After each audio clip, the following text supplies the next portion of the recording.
Hello, everybody. Alexander Diaz here, Corvallis Acupuncture and Functional Medicine. I want to talk to you about weight loss and the general theme of the body image. This also pertains to weight gain, to all sort of body dysmorphia and sense that we're not good enough or aren't good looking enough or have to do anything drastic to our bodies that might injure or damage our wellness in order to achieve an aesthetic appeal. So, so much of the pathology beyond simply the danger of obesity, but so much of the pathology with weight loss is that we feel like we're unworthy and that we feel that we're ugly or that we feel that we're getting old and won't be attractive and won't be loved.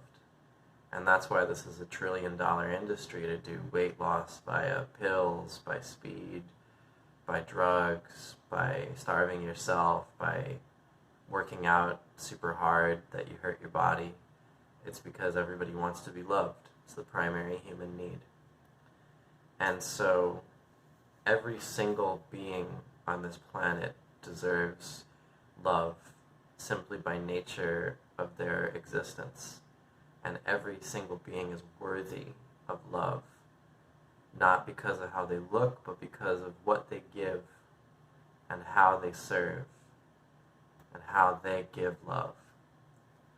And so, from a paleo evolutionary standpoint, there's a really simple reason why we have the obesity that we have today, is that in the early human times, for 99% of our evolution, it was actually really hard to obtain fat and salt and sweets and also vital minerals. We were in a constant state of wondering where the next meal was going to come from. And then for about 1% of human history, we've had agriculture, where there's a more secure, at times, food availability. And then in the modern age, we not only have agriculture, but abundance brought on by industrial farming and petrochemical fertilizers, which artificially increase crop yields, and that means that there's way more calories available for way cheaper for an individual human than there ever has been before. So we have the same evolutionary desire to fill up and get calories, but there's way more food available, and it's usually a lot junkier food of less quality. It's certainly not organic like it was for our Paleolithic ancestors. And so what ends up happening is, even though there's a ton of food and calories available, there's a lot of micronutrients missing. There's a lot of the key ingredients missing. And so we crave them, and we want that mineral balance. We want enough copper and magnesium and zinc. We want enough sugar to keep our brains going. We want enough fat to coat our nerves, but we look to get it from sources that don't even really supply it. They just cause obesity. And then we get into this problem of wanting to become thin.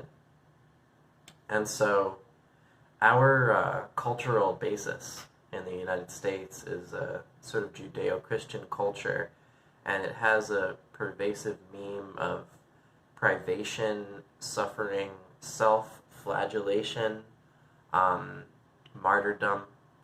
It's deep in the cultural subconscious and the psyche, and that's why most historic and current diet plans had a sort of sacrificial privation that they do. And this creates huge problems, is that when you starve yourself, it drastically hurts your calibration of your blood sugar, and it makes you feel like you're starving. And then you want to gorge, and so you get into this cycle of losing weight and gaining weight and losing weight and gaining weight. This is very harmful for human beings. I also want to talk about what's attractive in people, particularly what's attractive in women, who are more often the targets of weight loss campaigns and weight loss products, is that a woman is generally attractive when she's well, when she's abundant, when she has strong muscles and ample fat, especially in their hips and in their butt, in their waist, that this is not only what makes a woman pleasing and attractive to most men, but it's also what keeps her hormones balanced. So when women lose too much body fat or too much muscle, or they try to get smaller, they end up severely influencing their hormonal wellness, which has major implications for their longevity and total well-being. So in order to stop eating junk food, you have to have not so much a sacrifice of all food, but an abundance of healthy food. So when you're really able to reach for and easily prepare and eat in a timely way, really abundant and organic nourishment, the cravings will go away for the junk foods. We have to remember a lot of the companies that make these junk foods, they put addictive chemicals in them. So we are addicted, and it's just like breaking any addiction. There's going to be pain, there's going to be a sense of fear that if you don't have it, you won't survive. But after time, especially if you give yourself abundant nutrition, you will start more craving even the healthier foods rather than the junk foods. And after a while, the junk food will be completely unappealing. So intermittent fasting has become popular, where a lot of people are only eating in a 4-hour window or a 6-hour window in a day, and then they're getting 20 or 18 hours of fasting. But this is actually not a great move for everyone, particularly if your blood sugar calibration and variations are spiking and dropping a lot. This has huge downstream effects, so you want to take the time to really establish that blood sugar baseline, which is built upon a foundation of ample sleep, great nutrition, mindful relief of your own stress, specifically changing stress conditions that you can change, such as job or relationship or house, and exercising a lot, but not to excess. So first, before you do intermittent fasting, I recommend to do the blood sugar regulation program, which you can see in my blood sugar video here. So most of the time, especially for people that had genetic inheritance from places that became cold, like Europeans are a good example, if your body senses that there's winter is coming, or that any privation or any starvation is on the way, also if there's like a lot of stress, like fight or flight, as if a war is coming, your village is in danger, your body's going to start packing on calories. This is an adaptation. It's going to say, we must save for the winter. And it's going to make you want to be doing less and eating more, and then it'll make more fat in your body. So in order to be fit and well, and to release the added or unnecessary body fat that we may be carrying, the most important thing is the subconscious sense of total safety. Like, it's abundant, it is summertime, we've got lots of food, there's no war, our house is secure, our family is secure. And then you relax, and then the body says, okay, we can start losing a little bit of weight. We don't need to carry this right now.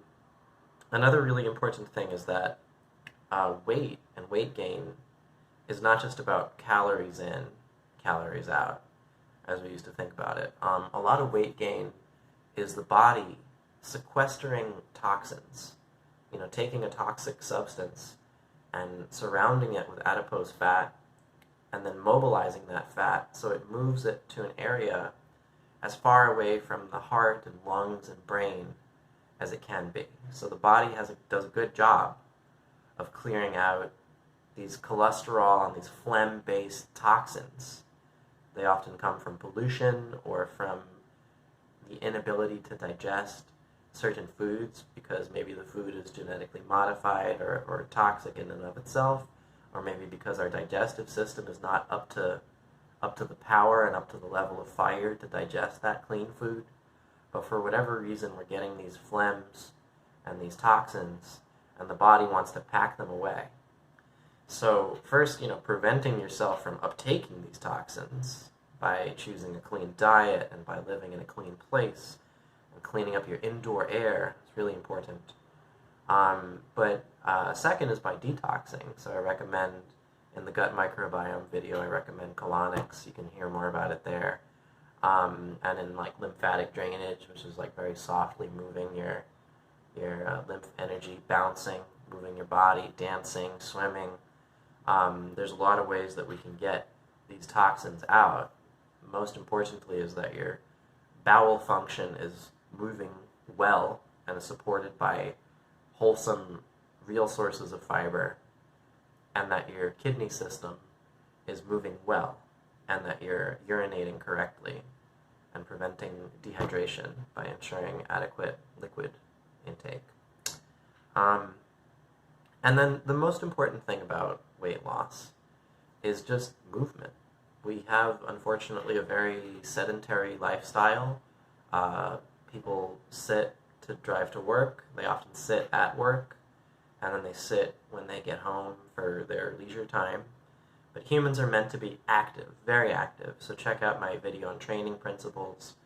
But suffice it to say, even in my office space, I've got my chin-up bar and my push-up area and my squats area.